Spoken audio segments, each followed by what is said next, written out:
अगर आप इंटरनेट का इस्तेमाल करते हैं, थोड़ा बहुत टेक्नोलॉजी की जानकारी रखते हैं तो डीडोस अटैक के बारे में आपने सुना ही होगा, जिसे हैकर द्वारा अंजाम दिया जाता है। हैकर्स इंटरनेट के माध्यम से बहुत सारे अटैक करते हैं, लेकिन उनमें से सबसे ज़्यादा अटैक डीडोस अटैक किए जाते हैं। इस अटैक के जरिए ये लोग किसी भी ऑनलाइन सर्विस जैसे सर्वर वेबसाइट को डाउन कर देते हैं, जिससे यूजर्स उस वेबसाइट या सर्वर को एक्सेस नहीं कर पाते हैं और उस वेबसाइट की रैंकिंग और अर्निंग पर इसका बहुत बुरा असर पड़ता है। अगर फ्लिपकार्ट, अमेजन और फेसबुक अगर कुछ मिनट के लिए डाउन हो जाए तो आप सोच सकते हैं उनको कितना लॉस होगा।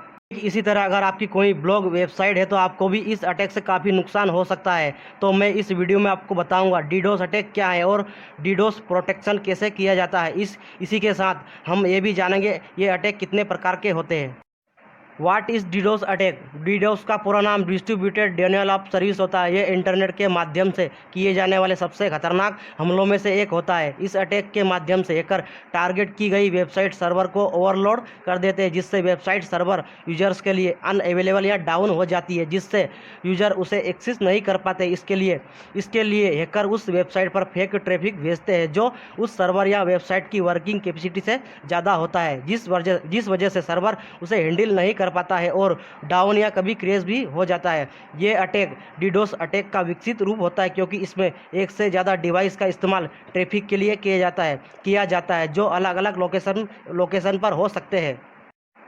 डीडोस अटैक काम कैसे करता है? Distributed denial of service attack काफ़ी सोचा समझा अटैक होता है, क्योंकि इस अटैक करने के लिए हैकर की एक टीम होती है। ये लोग बहुत सारे कंप्यूटर को वायरस की मदद से हैक करके कंप्यूटर सिस्टम का एक नेटवर्क बनाते हैं, जिन्हें बोटनेट कहा जाता है। ये बोटनेट हैकर के इशारों पर काम करते हैं। हैकर इन्हें रिमोटली कंट्रोल करके टारगेट की गई वेबसाइट और सर्वर पर रिक्वेस्ट भेजते हैं, जिससे कि ट्रैफिक का ओवरफ्लो होने लगता है।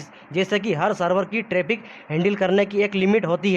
हैकर इसी बात का फायदा डीडोस अटैक करने के लिए करते हैं। वो अपने कंप्यूटर नेटवर्क के जरिए सर्वर की कैपेसिटी से ज़्यादा ट्रैफिक उस पर भेजते हैं, जिससे सर्वर ओवरलोड होकर डाउन या क्रैश हो जाता है। ये अटैक इतना खतरनाक है कि दुनिया की कुछ बड़ी वेबसाइट भी इससे प्रभावित हो चुकी, जैसे नेटफ्लिक्स, गिटहब, पेपल, स्पूटी, अमेजन। इनकी सिक्योरिटी बहुत स्ट्रॉन्ग है और इनके पास खुद का सर्वर है, लेकिन फिर भी ये वेबसाइट अटैक से बच नहीं पाई। डीडोस अटैक क्यों किए जाते हैं? इसके कई कारण हो सकते हैं। अगर किसी की वेबसाइट अच्छी चल रही है, जहां से उसको काफ़ी अच्छी अर्निंग हो रही हो, तो ऐसे में डीडोस अटैक से उसकी रैंकिंग और ट्रैफिक को प्रभावित किया जा सकता है, जिससे उसको काफ़ी लॉस होगा। कुछ अटैक तो बस परेशान करने के लिए ही किए जाते हैं। कुछ हैकर बस अपने मज़े के लिए वेबसाइट पर बोटनेट ट्रैफिक भेजते हैं, फिर चाहे वो वेबसाइट बहुत ही छोटी क्यों ना हो। तो इस अटैक को परफॉर्म करने के लिए कई रीजन हो सकते हैं।